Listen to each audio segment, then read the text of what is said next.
The Anderson mansion looked more like a palace than a home. Crystal chandeliers reflected golden light across the cold marble floors. Imported rugs covered the hallways, and every corner of the house breathed wealth and power. But in the middle of all that luxury, there was someone who seemed invisible. Amelia Johnson, the young black maid who worked tirelessly to support her sick mother and younger brother. At just 26 years old, she carried the weight of her family on her shoulders. That evening, the Andersons were hosting a lavish dinner. The head of the family, Richard Anderson, a ruthless and arrogant CEO, was in high spirits. He was about to close a multi-million-dollar deal and wanted to impress his influential guests. Amelia walked in and out of the dining room carrying silver trays with glasses and dishes.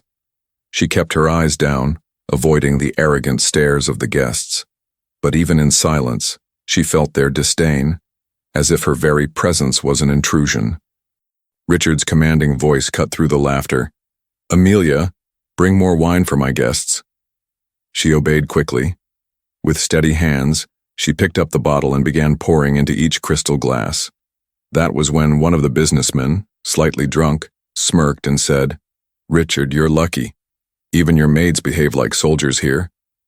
The table erupted in laughter. Everyone laughed, except Amelia. Her face burned with humiliation, but she kept her composure. Richard leaned back in his chair and with a cruel smile added, "Of course, John. Everyone here knows their place. She's nothing but a maid." The cruel laughter echoed through the room.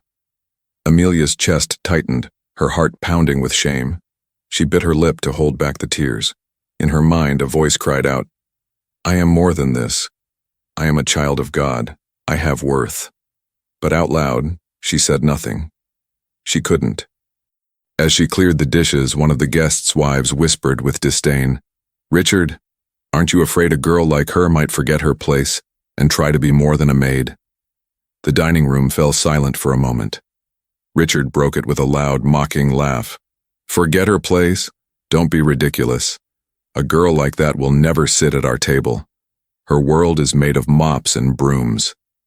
The guests roared with laughter again, their cruelty cutting deeper than knives. Amelia lowered her head, retreating quietly into the kitchen. She placed the tray on the counter, her hands trembling. Only there, hidden from their eyes, did she let a single tear roll down her cheek. She knew she couldn't fight back. One word of defiance could cost her the job, and with it, her family's survival. But inside, something shifted. A spark of resistance ignited in her heart. That night ended with the powerful men raising their glasses to wealth and success. Meanwhile, in the kitchen, Amelia silently made herself a promise. She would not always be just a maid. The clinking of silver cutlery against porcelain plates filled the grand dining hall. The chandeliers glowed brighter as the night went on, and laughter bounced off the marble walls.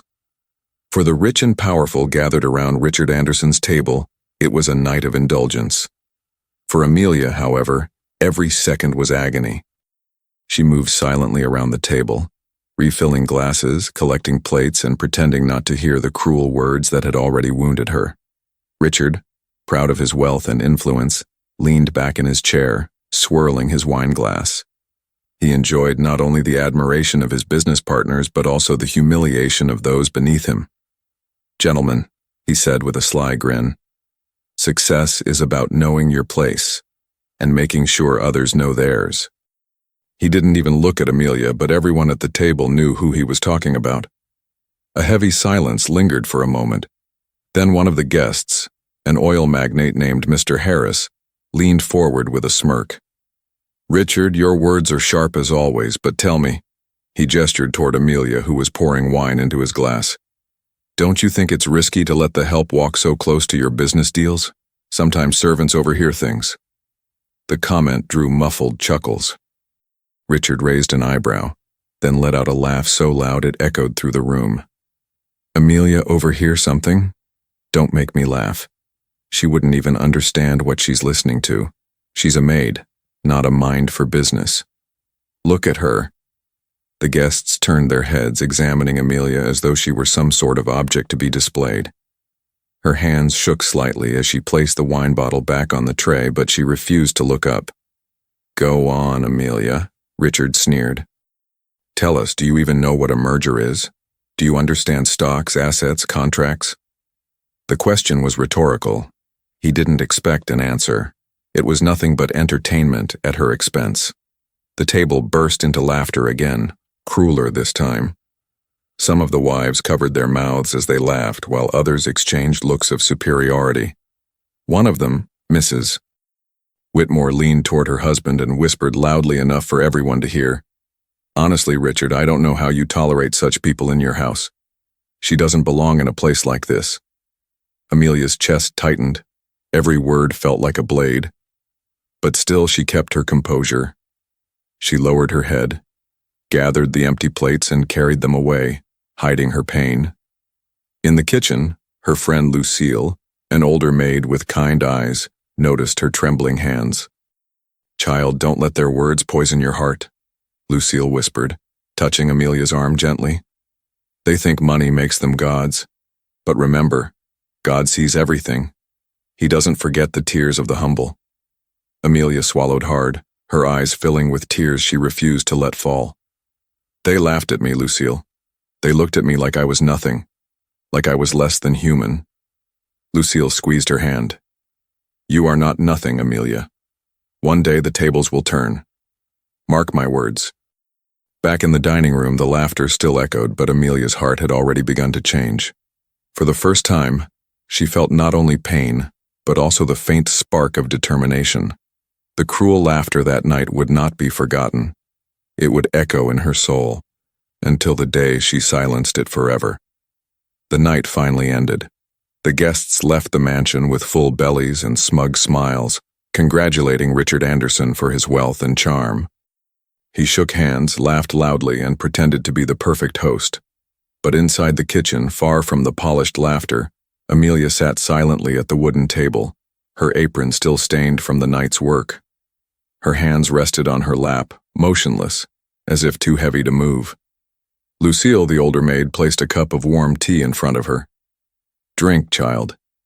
You've had a long night. Amelia stared at the steam rising from the cup, but didn't touch it. Her voice cracked when she finally spoke. Lucille, why do they hate me so much? I serve them, I clean for them, I give them my time. But it's never enough. I'll always be nothing in their eyes. Lucille sat across from her, her face weary but wise. It's not you they hate, Amelia. It's what you remind them of. They live in their golden cages and fear anyone who shows them the truth, that all people are equal before God. They hide behind their money, their pride, but inside they are empty. Tears welled in Amelia's eyes. She lowered her head, whispering, I feel invisible, like I don't belong anywhere. Lucille reached across the table and held her hand. Listen to me. You belong, child. Don't let their words define you. You have dreams, don't you? Amelia hesitated, her eyes drifting toward the small window of the kitchen. Beyond it, the moonlight touched the garden, reminding her of the nights she used to sit with her younger brother, Samuel, telling him stories about the future. She smiled faintly. I dream of going back to school, of studying law. I always loved reading, writing. I wanted to be someone who could fight for justice. Her voice grew soft, almost like a confession. But life didn't let me. Lucille's eyes filled with both pride and sadness. Don't say that. God's time is not the same as ours. Maybe He's preparing you for something greater. Remember, the stone the builders rejected can become the cornerstone. Amelia's chest tightened. She wanted to believe those words, but the cruel laughter from the dining room still echoed in her ears like chains around her soul. That night, when she returned to her small room at the back of the mansion, she sat on her narrow bed and pulled out a worn notebook from under her pillow.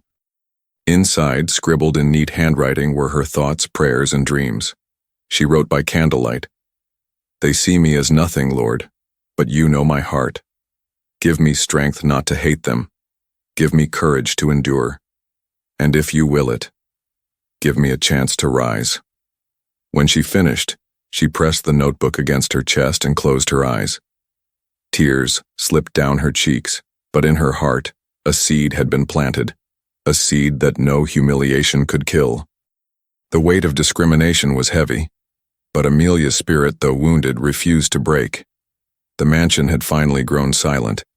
The laughter of the wealthy had vanished, leaving behind only the distant ticking of the grandfather clock in the hallway. Midnight had come, and most of the staff had gone to their quarters. But Amelia was still awake. She had been asked to polish the silverware in the study, Richard Anderson's private office. Normally, she hated stepping into that room. It was a place filled with arrogance, decorated not just with luxury but with power. The walls were lined with shelves of leather-bound books. Diplomas in golden frames hung proudly, proclaiming Richard's achievements. At the center stood a massive oak desk, polished to perfection, and behind it, against the wall, stood something that caught Amelia's eye: a tall, black safe. She had seen it before but never paid attention. Tonight, though, something was different. The safe was slightly ajar. Her breath caught. Richard was meticulous, always locking everything. Why would it be open now? Curiosity tugged at her heart. She set the silverware aside and stepped closer. The metal door creaked faintly as she pushed it open, her pulse racing. Inside were stacks of documents neatly organized, and among them a folder with a red seal. Her trembling fingers reached for it. She hesitated, whispering to herself, "No, I shouldn't." But another voice inside her, stronger, insisted, "They treat you like nothing. Maybe this is your chance to prove you're not invisible." Amelia pulled the folder out and opened it carefully. The first page made her eyes widen. It wasn't some ordinary contract. It was an agreement signed between Richard Anderson and another corporation, one that hinted at fraud, lies, and betrayal. Her heart pounded as she read lines about hidden assets, illegal transfers, and secret clauses. These were things Richard had laughed about earlier in the night. Business deals Amelia supposedly couldn't understand. And yet, the words on the page were clear enough. Richard was hiding something big. Just as she turned another page, she heard footsteps. Her blood froze. She quickly stuffed the folder back into the safe and shut the door, leaving it as she had found it. Grabbing the silverware again, she pretended to be polishing when the office door creaked open. Richard's wife, Evelyn Anderson, appeared. Tall, elegant, wrapped in a silk robe, she carried a glass of wine in her hand. "Amelia, what are you doing here so late?" Amelia lowered her head, her voice steady but humble. "I was finishing the silver, ma'am." Evelyn eyed her for a moment, suspicion flickering in her gaze. Then she shrugged. "Very well, lock the door when you're done." She left as quickly as she had entered, her heels clicking against the marble floor. Amelia let out the breath she had been holding. Her hands trembled as she put the last piece of silver back on the tray. But inside, something had shifted. She had seen enough to know that the man who humiliated her, who laughed at her pain, was hiding secrets that could destroy him. For the first time, Amelia felt not only anger, but also power. Morning light crept through the tall windows of the Anderson mansion, turning the marble floors pale and cold. The party was over, the crystal had been washed, and the house looked spotless again, as if cruelty could be wiped away with soap and water. Amelia tied her apron tighter and headed toward the laundry room when Mrs. Dwyer, the house manager, appeared in the hallway with a clipboard and a face that gave nothing away. "Mr. Anderson wants to see you. In his office. Now." Amelia's heart skipped. The study, the safe, the red-sealed folder. She nodded and walked, every step echoing her fear. She paused at the door, knocked softly, and entered. Richard Anderson sat behind the massive oak desk, a predator at rest. He didn't ask her to sit. "Close the door." She did. He steepled his fingers, studying her like a problem to be solved. "You were in here late last night." "I was polishing silver, sir." "You were also near my safe." The words fell like stones. Amelia kept her eyes lowered.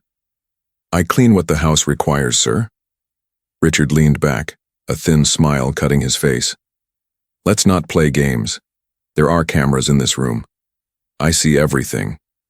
He let the lie hang in the air, watching for a flinch. Amelia gave him nothing. He slid a paper across the desk, a crisp, freshly printed document.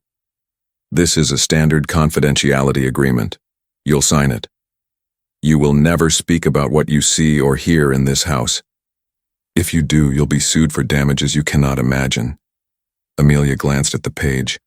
Mutual non-disclosure, non-disparagement, binding arbitration, liquidated damages, $500,000. The numbers bled on the paper like threats. "May I read it?" she asked softly. Richard's smile hardened. "People like you don't read contracts, Amelia. You sign them." The words stung, sharper than any slap. She steadied her hands on the edge of the desk. "With respect, sir, I won't sign anything I don't read." His jaw ticked. He stood and came around the desk, stepping too close. "Listen carefully. I built this life. I decide who eats at my table and who scrubs my floor. You speak one word about my business and I will end you." His voice dropped to a poisonous whisper. "You will lose this job. Your references will vanish. Your landlord will stop being patient.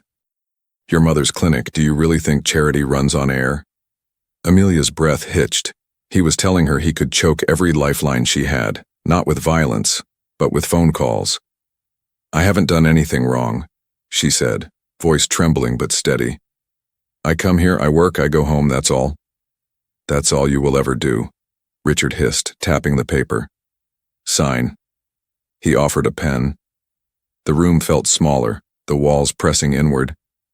In the hallway, the clock ticked, loud, indifferent. Amelia didn't reach for the pen. She lifted her chin just enough. "I have done nothing to deserve threats. If there is something you're afraid I saw, that's not my fault."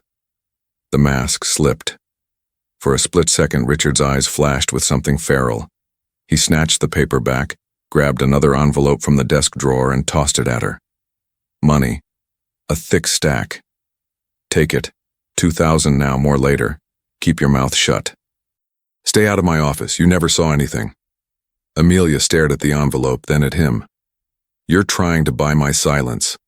"I'm buying your common sense," he snapped. "Because if you decide to get brave, you'll find out how quickly a nobody disappears in this town." A soft knock broke the tension. The door cracked open. Evelyn Anderson peeked in, flawless in a pale suit, pearls at her throat. "Richard? The car is waiting." Her gaze flicked to Amelia, unreadable. "Is there a problem?" "No problem," he said smoothly, the charm returning like a mask. Amelia was just leaving, with a bonus. Evelyn's eyes lingered on the envelope. Something cold, curiosity or caution, flickered and was gone. "Very well." She disappeared down the hall. Richard turned back to Amelia, voice low. "Last chance.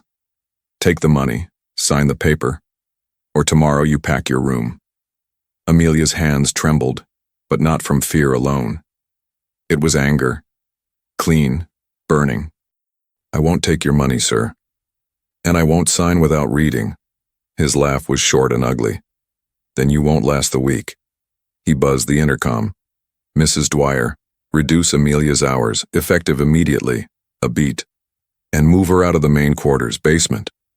The intercom crackled. "Yes, Mr. Anderson." The meeting was over. Richard dismissed her with a flick of the hand, already dialing someone else. Another call, another string to pull. Amelia stepped into the hallway, the air colder than before. She clutched her apron and walked, each step heavier than the last. In the kitchen, Lucille was waiting, worry etched into her face. What did he do? Amelia swallowed. He tried to make me sign something I didn't read. He threatened my job, my mother's clinic. He moved me to the basement. Lucille's eyes filled. Devil doesn't come with horns, child. He comes with pens and promises. She took Amelia's hands. Listen to me. Do not sign papers you don't understand. If he's pressing this hard, he's hiding a sin. Amelia nodded, tears burning. I saw enough to know he's afraid. Then hold your ground, Lucille whispered. God does not abandon the just. That night, Amelia carried her small box of belongings down the narrow basement steps. A thin blanket, a framed photo of her mother and brother, and her worn notebook. The room was low and damp, a forgotten corner of the mansion. She sat on the edge of the narrow bed and opened the notebook. "Lord, they are powerful," she wrote, "but their power is not yours. Give me courage to stand without hate. Give me wisdom to see what I must do." A draft rustled the pages. She remembered the folder's red seal, the signatures, the dates. She had not imagined it. There had been more than fraud. There had been names, addenda, riders, conditions. She had seen, in passing, a word that didn't belong to men like Richard: scholarship. Her pulse quickened. A memory returned, a story her grandmother Ruth Johnson used to tell about Eleanor Whitaker, the mansion's previous owner. That lady promised one day the ones who cleaned the floors would have a seat at the table. What if the promise hadn't been just a story? What if it had been a contract? Amelia closed the notebook, a new resolve settling in her bones. She would not take his money. She would not sign her silence. And she would not be blind. If Richard Anderson believed fear could buy her soul, he had miscalculated. Because somewhere in his own safe lay a paper he had signed with his perfect pen. A paper that could end his laughter. And very soon, she would find it. The basement room was damp and smelled of mildew, but Amelia sat at the edge of her narrow bed with her notebook open, staring at the word that had burned into her memory: scholarship.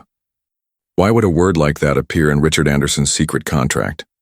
What kind of scholarship could be hidden in an agreement filled with fraud and lies? She replayed the scene in her mind.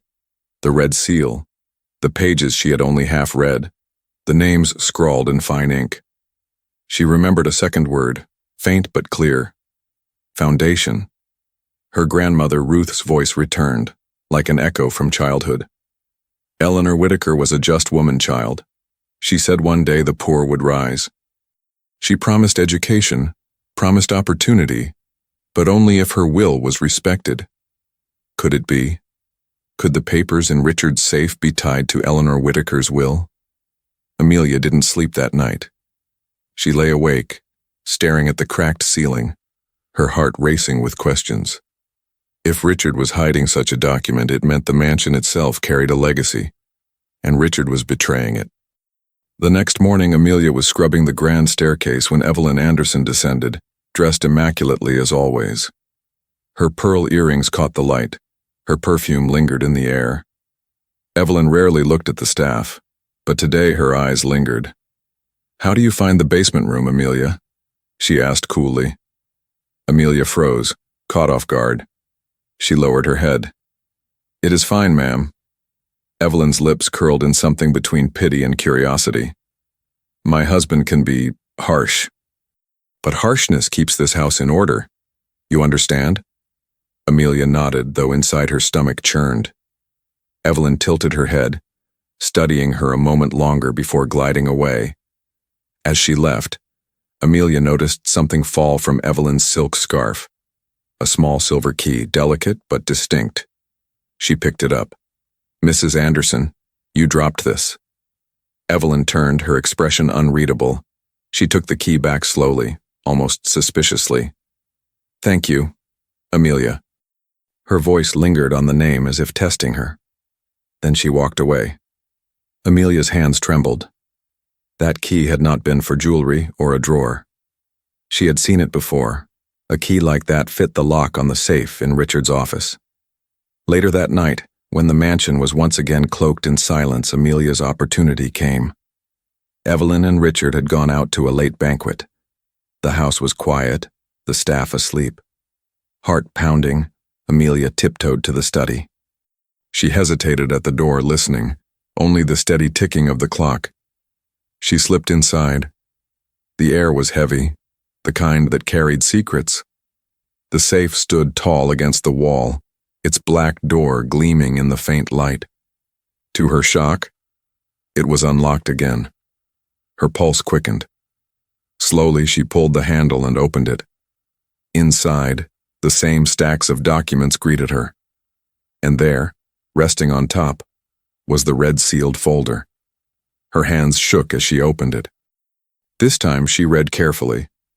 The contract was not only a deal between corporations, it contained a hidden addendum, signed years ago by Eleanor Whitaker herself. It stipulated that a portion of the Anderson estate, including a trust fund, must go toward scholarships for minority students from working-class families. Amelia's eyes widened. That was why the word scholarship had burned into her memory. It was no mistake. The promise was real. But there was more. The clause was clear. If said funds are withheld, misused, or redirected, the controlling party of the estate shall be subject to legal forfeiture and public liability. Richard Anderson had not just mocked her dignity. He had broken the law. As Amelia turned the page, she heard the unmistakable sound of footsteps. Panic shot through her chest. She shoved the papers back, closed the folder, and barely managed to shut the safe when the office door creaked. It was Evelyn. She entered slowly, her silk gown whispering across the carpet. Her eyes fell immediately on Amelia. The room froze. "What are you doing in here?" Evelyn's voice was calm, but her gaze sharp as glass. Amelia's throat tightened. Words failed her. Evelyn stepped closer, her heels clicking softly. She glanced at the safe, then back at Amelia. "You've seen something, haven't you?" Amelia lowered her head, fear and courage warring inside her. For the first time, Evelyn's mask slipped. A shadow crossed her face. "Be careful, Amelia. Some truths are more dangerous than lies." And with that, she closed the door behind her, leaving Amelia trembling in the silence of the study. The mansion was buzzing with activity. Richard Anderson was hosting yet another dinner, this time with even more important guests. Lawyers, politicians, and investors filled the grand hall, their laughter and conversation mixing with the clinking of silver and crystal. Amelia moved silently through the room, refilling glasses, carrying trays. But tonight, something inside her had changed. Her hands were steady, her steps deliberate. She was no longer the same maid who had cried in the kitchen weeks earlier. She knew the truth now. She had seen the contract, and in that truth she held power. Power Richard never imagined she could possess. Richard, in his tailored black suit, was in his element. He moved from guest to guest with practiced charm, his deep laugh carrying across the room. "Ladies and gentlemen," he boomed, raising a glass of wine, "success is built on discipline, control, and vision. That's why this house stands, because I know how to keep everything in its place." His guests applauded, admiring him. The wives nodded approvingly. But Amelia, standing near the back with a tray of glasses, felt her jaw tighten. In its place. The same words he had used to crush her dignity. She looked at Lucille, who gave her a subtle nod of encouragement. God does not abandon the just. As the dinner progressed, Richard excused himself to his study to make a quick call. Amelia saw her chance. She followed, silent as a shadow, and entered just as he was hanging up the phone. "What are you doing here?" he barked, startled. But Amelia didn't lower her head this time. She stood tall, holding a single sheet of paper in her hands, a copy she had secretly made of the contract's addendum. Her voice was calm, but firm. "I know about Eleanor Whitaker's will." Richard froze. "The scholarships, the foundation, the money you've been stealing from the poor." For the first time, Richard didn't laugh. He didn't smirk. His mouth opened, but no words came. "You told me I was nothing but a maid," Amelia continued, her voice trembling with courage. "But last night I read a contract that says otherwise. It says this house was built on a promise, and you broke it." Richard's face turned pale. His arrogance, his cruelty, his laughter, all of it drained away. He tried to speak, but his lips only parted uselessly. Silence. The silence of a man who realized he was trapped. Amelia stepped closer, lowering her voice so only he could hear. "I could take this to the authorities tomorrow. Do you understand what that means, Mr. Anderson? It means lawsuits. It means headlines. It means everything you've built could crumble." Richard finally found his voice, but it was thin, weak. You wouldn't dare." Amelia's eyes locked on his. "Try me." For the first time, Richard Anderson felt what he had always inflicted on others: humiliation. He had laughed at Amelia, degraded her, treated her as invisible. Now, with a simple piece of paper in her hand, she had stripped him of the power he worshipped. His hands trembled as he poured himself a drink, avoiding her gaze. "What do you want?" he muttered. Amelia let the silence hang in the air, heavy and suffocating.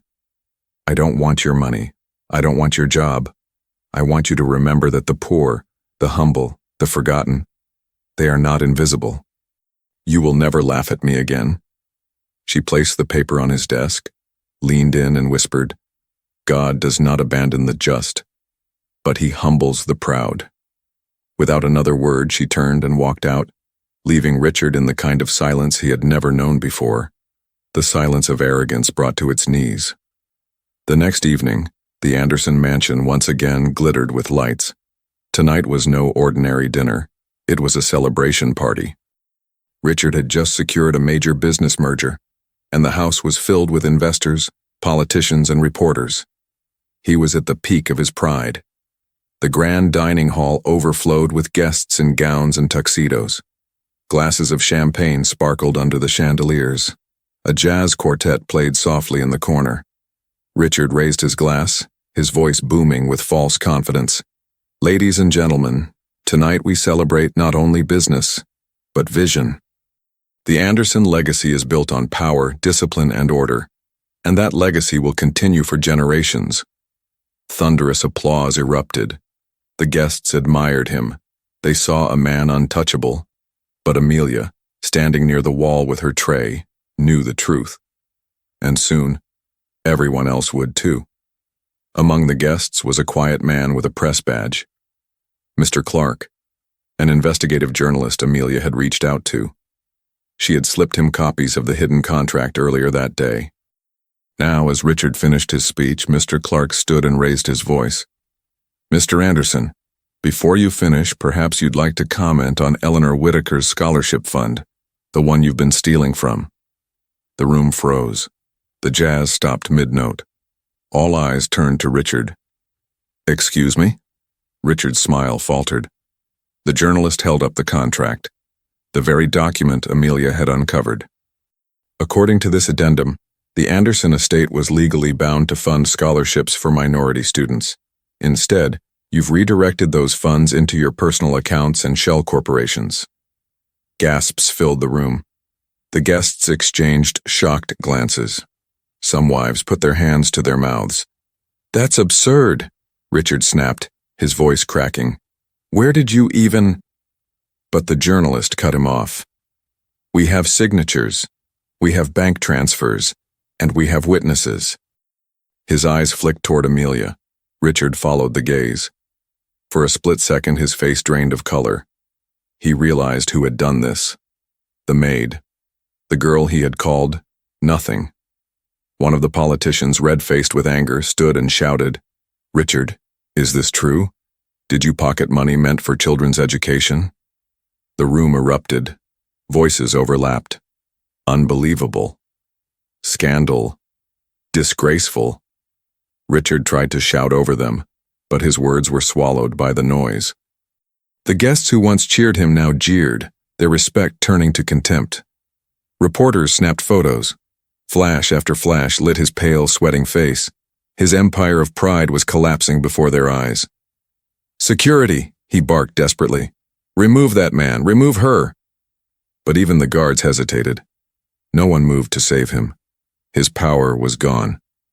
Amelia stepped forward, her voice steady, carrying across the hall. "You told me I was nothing but a maid. You laughed at me, humiliated me in front of everyone. But the truth was written long before your arrogance. This house was built on a promise, and you broke it." The hall fell silent, every eye now fixed on her. Amelia continued, "You said people like me didn't belong at your table. But the truth is the table never belonged to you. It belonged to justice, to those who were denied their chance. And tonight, the world will know it." Her words cut sharper than any blade. Richard staggered back speechless, his mouth opening and closing like a man drowning. The once arrogant CEO stood exposed, not as a leader, but as a thief. As the crowd turned on him, Evelyn Anderson quietly slipped out of the room, her face unreadable. The guests whispered, reporters chased after her, and chaos consumed the hall. Richard Anderson's empire was crumbling, not in silence, but in the roar of public shame. And at the center of it all stood Amelia, the maid who had been invisible. Now every eye was on her. The mansion was no longer filled with laughter. The party that was meant to glorify Richard Anderson had turned into a battlefield of whispers, accusations, and shame. Guests streamed out in disgust, shaking their heads. Reporters swarmed the hall, flashing cameras and shouting questions. The once proud CEO stood in the corner, his face pale, his suit drenched with sweat, unable to answer a single word.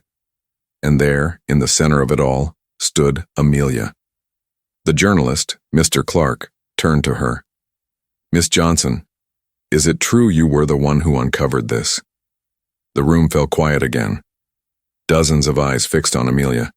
Her hands trembled slightly, but she lifted her chin. "I didn't steal anything. I didn't betray anyone.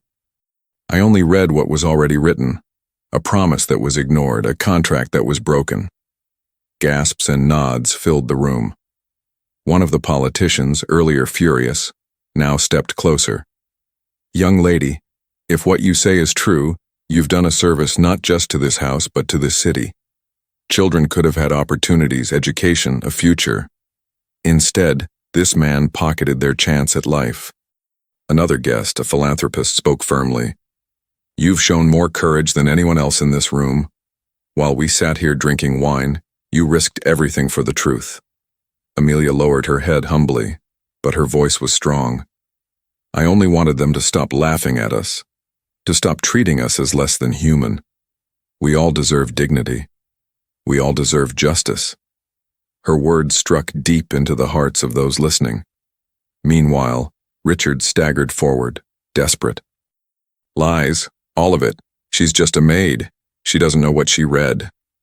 But the crowd didn't believe him anymore. His arrogance no longer held power. "Just a maid?" The politician shot back. "That maid had the courage to stand against your lies. And now, your empire is finished." Two officers entered the hall, led by the journalist. The documents had already been sent to the authorities. Richard's face went white as he realized the nightmare was real. "Richard Anderson," one officer announced, "you are under investigation for fraud, embezzlement, and violation of trust." The once mighty CEO who had laughed at Amelia's pain now stood in handcuffs. Cameras flashed as he was escorted out of his own mansion. The guests murmured, some in pity, most in satisfaction. Justice, at last, had arrived. Lucille appeared at Amelia's side, tears streaming down her face. She gripped Amelia's hands. "Child, you did it. You held your ground, and look, God has answered." Amelia's eyes filled, but she held her head high. "I only wanted the truth to be seen, not for me, but for all the children who deserved a chance." The philanthropist stepped forward again. "And they will have it. From tonight, I will personally see that the Whitaker Scholarship Fund is restored. And I'd like you, Miss Johnson, to be part of its board. You may have been a maid in this house, but you were born for something greater." The room erupted in applause. For the first time, Amelia wasn't invisible. She wasn't just a maid.